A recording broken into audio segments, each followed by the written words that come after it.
మేము మధ్యతరగతి కాదు, ఉన్నత స్థాయి కాదు, అత్యంత పేదరికం నుంచి వచ్చినటువంటి కుటుంబం మాది. మా అమ్మ నాన్నగారు కూలి పని చేసుకొని బతికేవాళ్ళు. చదువుకునేటప్పుడు రోజుల్లో అంటే చాలా ఇబ్బంది పడేవాళ్ళం. మాకు అప్పుడు స్కూల్ వచ్చేసి దగ్గర 6 to 7 km డిస్టెన్స్ దూరంలో ఉండేది. అంటే 6 kilometers నియర్ అబౌట్.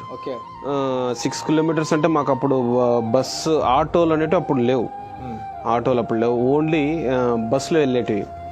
సిటీ బస్సులు అనేవాళ్ళు అప్పుడు. సిటీ బస్సులో ఆ సిటీ బస్ వచ్చేసి నేనున్న ప్లేస్ నుంచి స్కూల్ దగ్గర పోవడానికి ₹1.50 టికెట్. అప్పుడు టికెట్ కానీ ఆ ₹1.50 కూడా అప్పుడు డబ్బులు లేని పరిస్థితి కాబట్టి 6 kilometers బై వాక్ నడుచుకుంటూ పోయేవాళ్ళం స్కూల్కి. 6 కిలోమీటర్ నడుచుకుంటూ పోయి నడుచుకుంటూ వచ్చేవాడిని. చదువుకున్నప్పుడు బాగా స్ట్రగుల్ పడ్డాము. ఆ రోజు పడ్డ కష్టానికే దేవుడు ఈరోజు ఈ ఫలితాన్ని ఇచ్చాడు.